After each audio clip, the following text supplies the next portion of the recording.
Hello, everyone. My name is Laura, and I work at Hope and Healing Family Recovery Center. And some of the special considerations that my facility has would be medical care coordinations with OBGYNs, pediatricians, and primary care physicians. We would also work closely with a MAT treatment on site. American College of OBGYN recommends against sudden withdrawal or detoxing while pregnant. We would work diligently to reduce stigma, guilt, and shame. We would use trauma-informed care, use non-judgmental language, as well as strict-based approaches. Staff would be understanding as they are currently moms in recovery. We would have an advocacy to support clients with CWS involvement. We would also address co-occurring mental health, which depression, anxiety, PTSD, and educate on postpartum depression.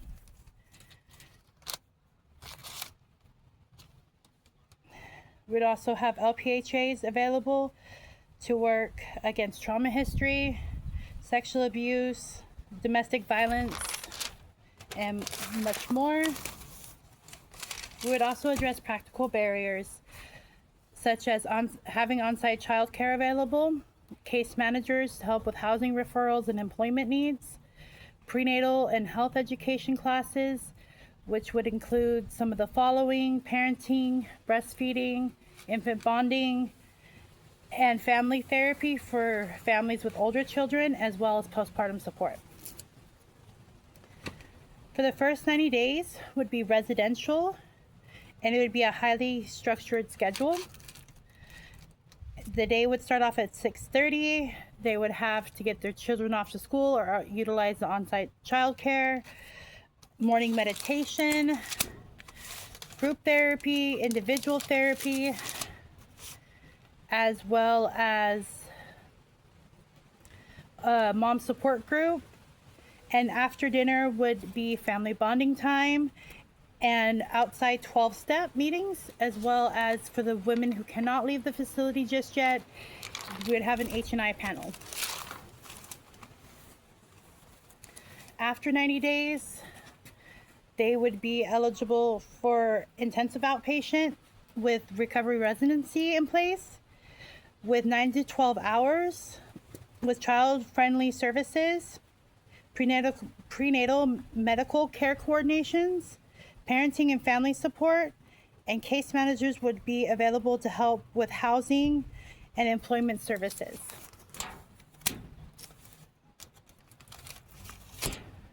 When the client is ready, she would be eligible for 4 to 5 weeks in an outpatient setting, and that would include individual counseling as well as group therapy, relapse prevention,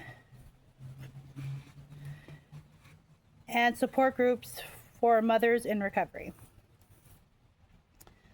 The model of addiction we use here would be the biopsychosocial model, treating the person as a whole, not just the addiction, with the biological concerns of prenatal and postpartum care coordination, education on substance abuse during pregnancy, and access to MAT if needed. The psychological aspect would include mental health, trauma, anxiety, depression, guilt and shame about using while pregnant, individual and group therapy to develop coping skills and process about previous past experiences, as well as family engagement that can strengthen through family therapy. The social aspect would address the barriers such as childcare, transportation, therapy, parenting classes, housing instability, resources, and help with the case manager, and help with that through the case manager. The goal would be to build a solid foundation as well as advocate for families with children and CWS involvement to reduce stigma. By using the biopsychosocial model, we are not just treating the addiction, we're treating the person as a whole and addressing the factors that led up to the addiction in the first place. We are helping the mom become more confident so they can lead a healthier, stable life and be a positive role model in the children's lives. The structure of treatment would include the following: intake and comprehensive assessment, which would address withdrawal, physical health, emotional and mental health, readiness to change, relapse and continued use, as well as recovery. Counselors would then meet with client to come up with a biopsychosocial needs of the client. Stabilization and early treatment. In this phase, clients would focus on the safety and stabilization of the mother. Detox and MAP services would be provided if needed. Care coordination with OBGYN if pregnant, and as well as individual counseling to discuss the addiction and pregnancy health. The goal in this phase is to get the mother physically and emotionally stable. Intensive treatment phase, women would participate in residential treatment services, including the following: individual therapy, group therapy, parenting education, relapse prevention, and family therapy. Skill building and family support. In this phase, women would participate in outpatient and utilize a recovery residency if needed. They would work on strengthening their coping skills, identifying their triggers, as well as emotional regulation, and building confidence as not only a woman, but a woman in recovery with a child. Case managers would still work with the client in empowering them to find employment and stable housing. Aftercare, transitioning out phase. This phase, the clients would work on building a foundation and a support system.